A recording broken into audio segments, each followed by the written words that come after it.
Far east of the Sword Coast, the Shadowvar and Discoverin have fallen. The Shadow Storm is no more. Sembia is fractured into city-states. A mysterious hero rises from the ashes to usher in a new era of prosperity. Yet there is still suffering. Cormyr and the wild elves of the Dalelands offer war on all sides. Earth motes, madness, and shadow dragons plague the lands. These are the tales of the heroes who ended that suffering. 1491 DR, the year of Sembian revival. All right, everybody. Hey, and that's a wrap. Oh my gosh! So I started reading the Sembia books back in summer of 2018, and we began this campaign in November of 2018, and we finished, I think, around June of 2019. But this podcast started up in December of 2020, and now it's February of 2022. Officially my longest roll ever. So we're here. We got everybody back for what I've always called the all cast reunion. So I have a few questions I want to ask you guys, and we can kind of just chat for a few minutes if you're good with that. Yeah, give it to us. I'm just wondering, like, what you think of the ending of the podcast versus the ending of the campaign. Any thoughts on that?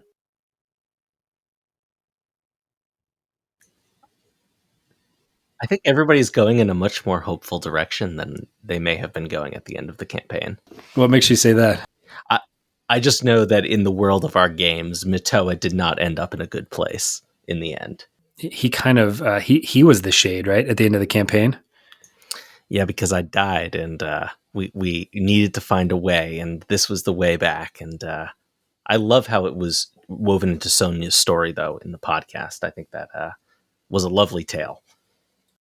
Yeah, to second that off of Max, I think it's interesting, and both endings were, they're both good endings, but in the campaign, it was definitely a very campaign sort of end, where because Hashka in the campaign, he joins this one particular order, and a couple other people are invited with him, and it's a very Dungeons and Dragons-y sort of ending. And not that it was not, it was a very fulfilling ending for a game. However, in a story, these characters live on. And so in this, it gives that, Jendal still has work to do. Matoa still has work to do. Sonia still has work to do. And so they, they're beings, they're people, and so they have lives left. They're not dead, so they're going to keep moving on. So, inside of the ending of this story, it's very, it's not, and they all lived happily ever after. I mean, like, things are okay, but they're not bad, but, there's still more to do. Yeah. Do you ever think you're going to reopen this can of worms like 5 or 10 years down the line? Well, that's it. I left it open for that. The campaign we were playing in Cormyr was kind of a continuation of this.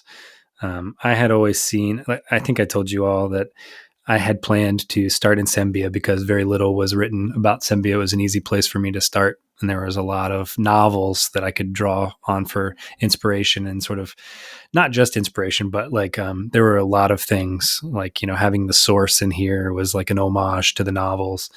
But the goal was to like start in Sembia and then do a Cormyr campaign, and then a Dales / Mythdraenor, Cormanther type of campaign where the Shadowvar would come back into it there. So Sonia's fake, I made it up, but the Telemont Tanthul, her grandfather in the story, the reason they made the comment about, oh, my family has a nasty habit of crashing earth motes. Telemont crashed Thul Tanthar into Mythdraenor about 3 or 4 years before the story ends. So, you had Sockers falling into Ardulin, you had Thul Tanthar crashing into Mythdraenor. And so Sonia broke the cycle here, but she wants to travel north to find out more about that, about her family, the Tanthuls, and of course the elven culture up there. But I'm hoping that at some point we can come back to the Cormier campaign, and I don't know if it's ever going to be a trilogy. I'm not sure that I have the endurance for that, but the idea is that maybe the characters could come together. Matoa would be the storyteller and maybe a central character in Cormier, and that Sonia and Siren might be might come back together and be a part of the Mithranor Dale's story. All right. Well, I've asked each of you this individually when I interviewed you, but now that the whole campaign is over, I'm wondering if there were any favorite parts of the podcast, favorite episodes, favorite characters, favorite whatever. I think for me, my favorite part was anytime we battle sequences are fun and they're exciting for listeners, but I think for me, part of what I loved about playing Siren was that I just really wanted to dive into the consequences of the horrific actions that happen in a world. And it was really fun because Jared, you didn't shy away from including sort of the torment that went on in characters. And for me, that was just fun to, play characters in a fantasy world who were sad and who had friendships that formed, and they weren't, they teased each other. I just really loved the interplay of the characters whenever we kind of got to joke around. I like the joking around too. Yeah, all the Siren Jendal banter was definitely probably my favorite. Yeah, and you guys, those characters, I didn't initially know those characters. I knew the characters because we played them, but I think maybe even you guys discovered more about your characters as we started to role play live on the podcast, right? I started writing the parts after you started interacting with each other. I wrote the first episode based on what minimal knowledge I had from the campaign, but I found myself writing things for Siren, for example, and for Jendal because that's what I thought you would say. We actually talked about that a lot. We'd say, "Oh no, Siren would probably say something more like this. He'd say something smart." All right. Well, let me ask you this: based on so now that we've kind of gone through the ending and the epilogue, and where people are going, is there anything that changed? Is there any did you see the story going a different direction, or maybe even a tangent to this question is, or would you have changed if you were writing this? Would you have changed any of the ending scenes or the endings for the characters? That's a rough question, Yeah, Jared, you suck. I would have changed everything. I think Steve, you had thoughts, right? You want to maybe start? I'm shocked that Jendal's still alive. I was going to say, actually. I tried to talk him into killing you. I absolutely was like, oh yeah, Jendal's going to die. Jendal's going to die for sure, 100%. Jendal was set on it. He assumed that he was on his way to die. That was the plan. No, you're 100% right. I thought going into writing that episode that I was writing Jendal's death scene, and it turned out that the story had a different. It was Lana's death scene. Yeah, it was Lana's death scene. Yeah, Which it actually would be very Jendal to sacrifice himself to save Lana or something like that. I could absolutely. Yeah, but that chance was taken away from him, and not that it was a bad choice, but it was ended up actually being the more the harder choice to kill Lana. I think that was it ended up being, I think, the more tragic of the two outcomes. 3 they both lived, or 4 they both died, but actually I think them both dying would have been less tragic than just Lana dying. Yeah, Jendal got treated pretty rough there. I do that to some characters here and there, don't I? Then I do have one question on that. Then, was Lana also a follower of Tymora, and if so, was she chosen? Ooh, yeah. So I always talked about Prospero, Godsend, the adopted father, as I forget how he described him, but basically he was a fortune and glory hunter, I think is the term that they used. And so I always had in my mind that Prospero, even though we only heard him talk once, Ben, you played Prospero right before he died, and we heard his voice actually when the characters were in the Shadowfell, and then we got to see that scene of him inside, just sort of defending against the Shatterkai. But we heard about him early on from the Ark and Vale episode, and I always kind of had in my head that I didn't really know his character, but I kind of wanted to leave it open. With a name like Prospero Godsend, you could have a whole story about him. But I did see him as a follower of Tymora, maybe a little less devout in terms of believing in the lady than Jendal, but he would, I would think, would probably raise his adopted family to be believers, and so I intentionally left that open for interpretation, and I think that's a good part of any story. Really, it's like, well, where are the Entwives, right? Who was Tom Bombadil? Well, not that I'm certainly not trying to compare myself to Tolkien, but the idea, did the top stop spinning and fall over? Yeah, just a cliffhanger kind of thing. Like, I don't know, Yeah. So did Siren and Sonia hook up this last episode, or in between the two? It's funny. Abby asked me the same question about the nature of Lana and Jendal's. Like, they were adopted brothers and sisters, which means they weren't related, but they clearly they loved each other in some fashion. And I basically answered her the same way. Like, I don't know. Who's to say? There was a clear bond. Sonia had this effect on people, I think. Like, Jendal, and part of it was Jendal's personality, but Jendal immediately took to Sonia and protected Sonia. Siren, as the story went on, they were clearly tight in the beginning, but you found out more and more about their relationship and about how deeply they each cared for each other. They shared experiences. Hid some bodies for him. Yeah, Sonia hid some bodies for Siren without even saying anything. And so it's not really clear what's going on there. But, for me, I wasn't thinking of it. It would be weird for me to write a romantic piece for my wife, I think, so if for someone else. But I that's not where I was going with it. I do go off with the source. Okay, yeah. This is really funny. Because some of those lines, like, I don't think either of us slept last night, like, could be very much like interpreted in a different way. I didn't read that way. Woo. Yeah, no, I didn't write it with that in mind. Although, if that's the way people want to read it, I'm fine with that. I had seen, I think, Sonia's relationship with Siren as a platonic relationship. Maybe I'm just not good at writing romantic scenes. Maybe they will, maybe they won't. Yeah, I don't know. What did you think, Chris? Yeah, I guess the will they won't they is always the fun part of it. But as Siren, like, I'm happy if Siren is with someone or not. I think Siren's the way I played Siren is his real desire is for like real relationships, and people who are mean to him or pick on him, or that's why he loved this group so much, is because everybody gave as much shit as he gave. And romance might happen for him at some point, but like, this is his first family he's ever had, Yeah.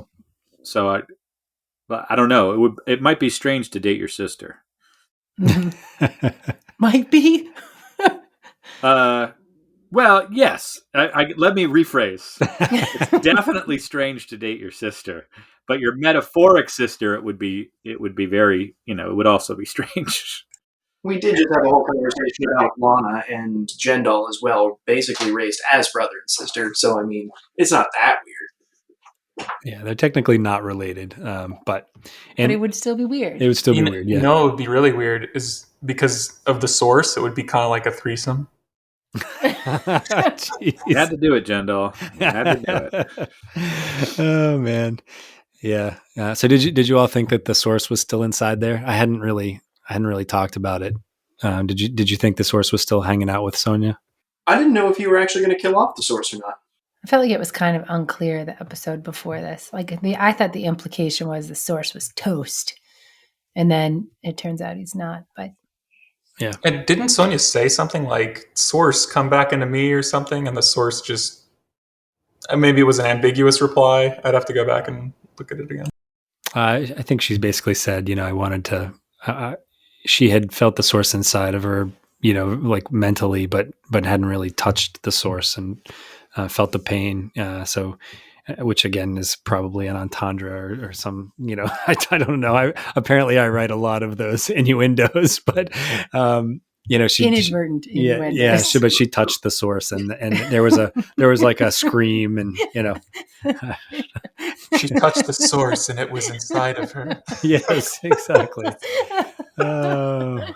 I want to piggyback on your question because I keep thinking of it because I know nothing about the campaign, only the podcast. But of all of the characters at this point, I want to know from Max, what do you think happens to Matoa after this? Because he seemed so straight-laced, and then he poisoned Aldant. And he's like, he's. I feel like there's so much room for a spin-off of the surprisingly dark adventures of Matoa. I was going to ask that exact same question. I just want to add on one more thing to it, though. Sorry, Max. But do you think after this experience, does he stay with the Harpers, or has this he's got his own quest now with the swords, and finding those evils? Ooh, is Matoa still with the Harpers after this? Well, actually, in a second, I'm going to actually ask Chris to answer this question because Matoa appeared in a game that he ran far in the future, and I thought it was a really brilliant sort of encapsulation of what ends up happening with Matoa. But the short term, I think the answer is yes, he does stay with the Harpers. In the campaign, Matoa's primary motivation is the collection of stories and the cultivation of stories, and so absolutely the swords are his new mission, but that is not separate from his mission with the Harpers. And I think you're right, surprisingly dark, and it's a character I would love to explore more someday because I could see him spiraling further as time goes on. Chris, do you want to mention what happened with Matoa in the game that you ran? Yeah, Matoa became kind of like this Harper legend. Yeah. Which was sort of whispered about, and was a legend because it took place hundreds of years later in the same world, and Matoa would pop up every now and then, sort of as a catalyst to frighten or excite, and sometimes they didn't know it was Matoa because Matoa could change the voice whenever they wanted to. But it was just tons of fun to have this character who I had all of this love and history for, living with a bunch of, level, at the time, I think there's, they started at level 1, but it was just fun, just to have this sort of godlike, powerful, unleveled spirit Harper who helped them along. And there had been some sort of mental decline as of the hundreds of years of shade and it was stories piled on top of each other. And sometimes Matoa would lie, would give this extraordinary thing about everything, and they would go into this dungeon expecting a certain battle, so they would prep all of these things for a bronze dragon, and they'd go in and it would just be a lich and tons of skeletons, and they would be totally unprepared, and it that's sort of the type of gaming I like to do, where you actually have to respond to the situation.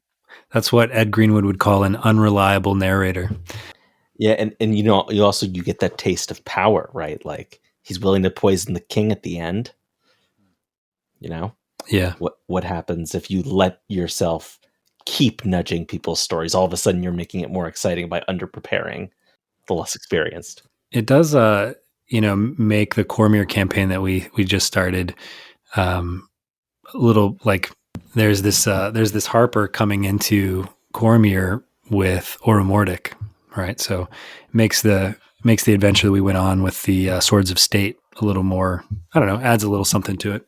All right, one last question for you all, and I'm going to give an example here because I think this is going to be a hard question, and I don't mean it to sound the way that it's going to sound. So the question is, has this podcast had any impact on your lives in any fashion? And I don't mean to like set that up for like accolades and like praise, but I'm going to give you an example of what I mean. So for me, this podcast, which I've been doing since 2018, has allowed me to interface with a number of authors and historians, and I've had to prepare a lot for these interviews and read a lot. And I've gotten to know these people, and although they're brilliant, they're still people, right? They're people that are passionate about things like we are. And when I was first sitting down to do this dramatized version of what I had done for 3 seasons, it was a completely different animal, and it involved, time and skills that I hadn't really worked on as much. Although I've always liked writing.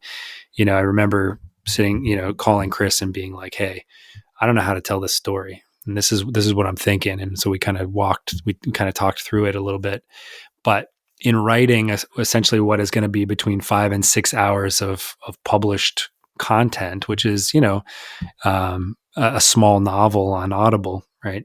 It gives me hope and gives me confidence that I can do the next thing that I want to do, right? Like I've always wanted to write a novel.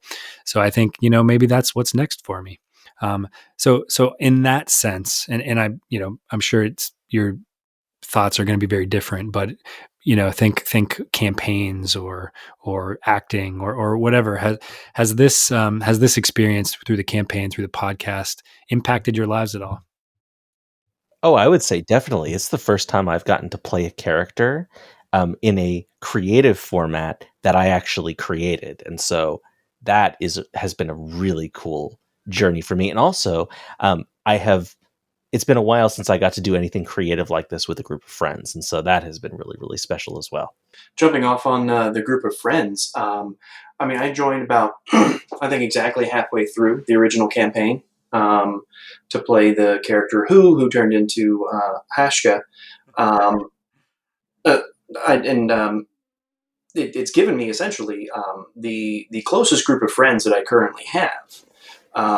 Because when COVID hit and everything, and ironically to that earlier statement of having my closest friends, ironically to that is that I have only ever seen one of you in person, and that is the person that I am related to by marriage.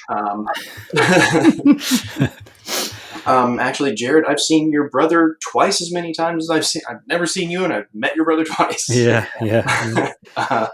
But but because of this, the weekly get together and for a while it was bi-week or twice a week, but for playing on the campaign and recording this, it's been a good mental break for the outside world, and it's people that I look forward to speaking with, and besides telling my wife any interesting news or exciting things about my life, one of the first things I think is, I can't wait to tell the guys, about some, fill in X.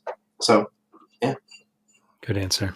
I would also say for me, I came in just to help out and fill in, bit parts, which turned into, for me, I think pretty interesting parts. But I had never done this. I'd always played D&D and never acted out something that had come already. And I found it fascinating. It started making me really think about the characters I was currently playing and the relationship, and then really being fascinated from the outside, like the depth of a game that takes place in a real fantasy world, meaning a fantasy world that is well crafted and that you're interpreting. So I definitely agree with the connection, but also what Max was saying about the creativity. And then I totally agree with Jeremiah. Like, in particular, this moment in COVID of being connected to people and diving deep into something that made sense in its own crazy way was really good.